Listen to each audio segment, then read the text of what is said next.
আজকে আমরা জানব কিভাবে লিকুইড নাইট্রোজেন তৈরি করা হয়।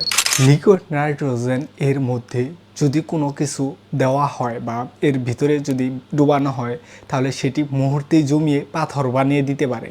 যেমন স্ক্রিনে তোমরা দেখতে পাচ্ছ একটি কলা এটাতে ডুবানো হয়েছে এবং সেটি বের করার পর হাতুড়ি দিয়ে বাড়ি দিলে সেটি চুরচুর হয়ে ভেঙে যাচ্ছে, তার মানে এটি জমে একদম পাথর হয়ে গেছে। তো এই লিকুইড নাইট্রোজেন কীভাবে তৈরি করা হয় সেটি আজকে আমরা দেখব। লিকুইড নাইট্রোজেন তৈরি হয় মূলত নাইট্রোজেন গ্যাস থেকে। বাতাসে 78% নাইট্রোজেন গ্যাস রয়েছে। এই 78% নাইট্রোজেন গ্যাসকে বাতাস থেকে আলাদা করতে হয় প্রথমে।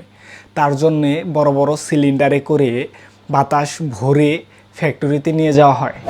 ফ্যাক্টরিতে নিয়ে গিয়ে এই বাতাস থেকে প্রথমে ধূলিকণা, কার্বন ডাইঅক্সাইড, জলীয় বাষ্পকে আলাদা করা হয়। ফিল্টার করে এগুলো আলাদা করা হয়ে গেলে ফিল্টার করা বাতাসগুলোকে নিয়ে যাওয়া হয় একটি বিশেষ কম্প্রেসরে, যেখানে নিয়ে -200 থেকে 300 ডিগ্রি সেলসিয়াস তাপমাত্রায় রাখা হয়, যেখানে এতটাই ঠান্ডা যে সেই বাতাসগুলো জমে গিয়ে বা ঠান্ডা হয়ে লিকুইডের আকৃতি নেয়।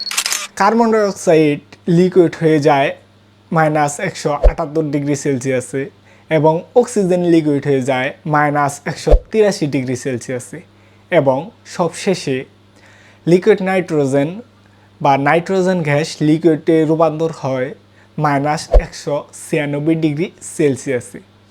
যখন এই বাতাসকে 200 থেকে 300 ডিগ্রি সেলসিয়াস তাপমাত্রায় রাখা হয় তখন লিকুইড নাইট্রোজেন তৈরি হয়। বাতাসগুলো কম্প্রেস হয়ে লিকুইড নাইট্রোজেনে রূপান্তরিত হয়। আর এই লিকুইড নাইট্রোজেন তৈরি করার জন্য বড় বড় ফ্যাক্টরি রয়েছে। এটি কিন্তু বাসায় বা অন্য কোথাও করা যায় না।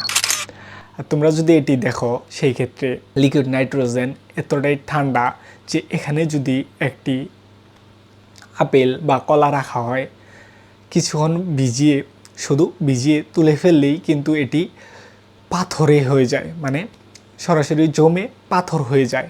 সেটি যেভাবে বাড়ি দিয়ে ভাঙো না কেন সেটি কিন্তু ভেঙে ঝুরঝুরা হয়ে যায়। এবং তোমরা যদি কলা ভাঙতে যাও, কলা কিন্তু তোমরা ভাঙতে পারবে না এইভাবে, যেভাবে লিকুইড নাইট্রোজেনে ডুবানোর পর এটি হয়। এটি কিন্তু খুবই রিস্ক এবং তোমাদের ত্বককে এটি খুব বাজেভাবে ক্ষতিগ্রস্ত করে। তোমরা এটি কোনোভাবেই হাতে নেওয়ার চেষ্টা করবে না বা এরকম ঠান্ডা জাতীয় কোনো জিনিস তোমরা নিজে বাসায় বা কোথাও রাখার চেষ্টা করবে না। এটি কিন্তু অনেক ক্ষতিকর। প্রতি কিছু সময় ধরে দেখা যাচ্ছে রাস্তার পাশে যে দোকানগুলো আছে সেগুলোতে বিভিন্ন চিপস, বিস্কিট লিকুইড নাইট্রোজেনে ডুবিয়ে বাচ্চাদের এবং বড়দের খেতে দেওয়া হচ্ছে এবং তারা সেটি মজা করেও খাচ্ছে। এটি খাওয়ার ফলে মুখ দিয়ে ধোঁয়া বের হয়। তো এটার যে তোমরা খাচ্ছ এবং এটাতে যদি বেশি পরিমাণে লিকুইড নাইট্রোজেন ভরে থাকে সেটি তোমরা খাচ্ছ এবং তোমাদের পেটের ভিতরে চলে যাচ্ছে। যদি এটি বেশি পরিমাণের হয়ে যায় সেক্ষেত্রে কিন্তু তোমাদের ভেতরের অর্গানগুলোকে খুব বাজেভাবে ড্যামেজ করে দেবে, যার ফলে তোমাদের মৃত্যুও হতে পারে। তো এটি থেকে তোমরা সাবধান থাকবে এবং এরকম খাবার খাওয়া থেকে বিরত থাকার চেষ্টা করবে। খুব তাড়াতাড়ি নিয়ে আসতেছি কতটা ভয়ানক হতে পারে এই লিকুইড নাইট্রোজেন, সেটি দেখার জন্য অবশ্যই আমাদের চ্যানেলটি সাবস্ক্রাইব করে রাখবে এবং সে পর্যন্ত সুস্থ থেকো, ভালো থেকো।